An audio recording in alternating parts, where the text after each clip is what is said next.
होता क्या है कि ये जो 13 से 20 की उम्र है, टेस्टोस्टेरोन हार्मोन लड़कों का उस समय बढ़ता है बहुत ज्यादा। ये बात बायोलॉजिकली साबित होती है बार बार कि मेल सेक्सुअल डिजायर और फीमेल सेक्सुअल डिजायर में बहुत अंतर है।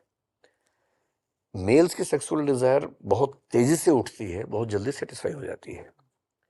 फीमेल्स की सेक्सुअल डिजायर बहुत ग्रेजुअली ऊपर उठती है और उसको शांत होने में ज्यादा समय भी लगता है। इसलिए आप देखेंगे सेक्सुअल रिलेशनशिप की शुरुआत करने में मेल्स का बिहेवियर हमेशा ज्यादा एग्रेसिव रहता है।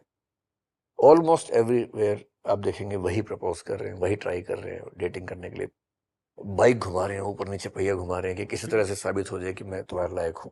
अब टेस्टोस्टेरोन बढ़ गया है, बेचैनी उनके अंदर है,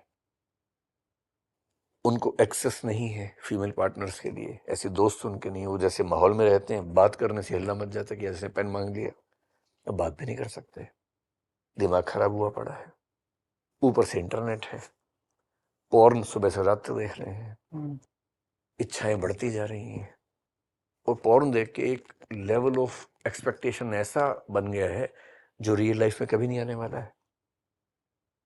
उनको बचपन से ये भी सिखा दिया कि ये बहुत गंदी चीज होती है, तो बात भी नहीं कर सकते। ऊपर से कंपटीशन है, करियर बनाना है।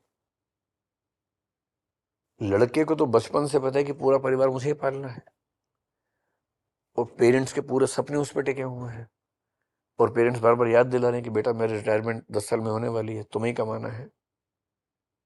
इसलिए पढ़ाई में मैं खराब हो जाऊं ये ऑप्शन लड़के के पास उतना नहीं है, उसको ज्यादा स्ट्रेस है।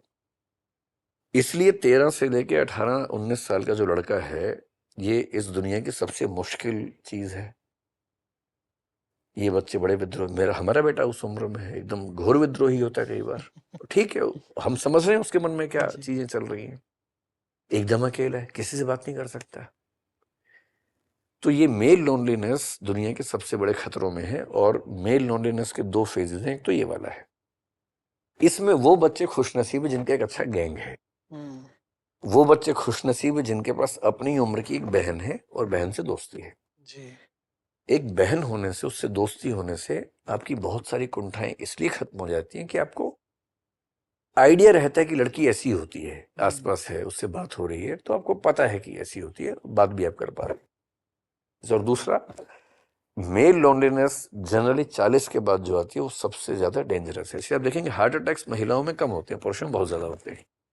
इसके बायोलॉजिकल फैक्टर्स भी होंगे, लेकिन इसका एक बड़ा फैक्टर लोनलीनेस भी है।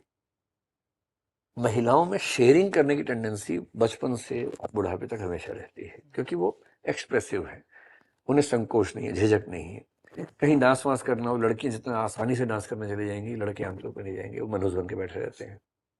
गाना गाना हो फैमिली में, लड़कियां आराम से गा देंगी, लड़के आमतौर पर नहीं गाएंगे। मतलब अपवादों को छोड़ के, एक्सेप्शन छोड़ के, जहां जहां सहज होके एक्सप्रेसिव होना है, लड़के जनरली पीछे रहते हैं, क्योंकि ट्रेनिंग वैसी हुई, थोड़ा डिस्टेंस हुआ।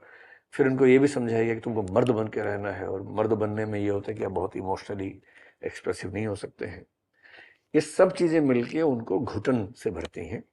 और आजकल साइकोलॉजी में ये एक टॉपिक है जो पढ़ाया जाता है कि जो मिड लाइफ क्राइसिस है, 40 के बाद का जो क्राइसिस है, स्पेशली इन द मेल्स, वो अकेलेपन का है, जबकि वो विमेन के मामले में आमतौर पर नहीं, क्योंकि उनमें, जिसको आपने सिस्टरहुड कहा, आपस में रिलेशनशिप बना रहता है उनके साथ, पेरेंट्स के साथ, बच्चों के साथ।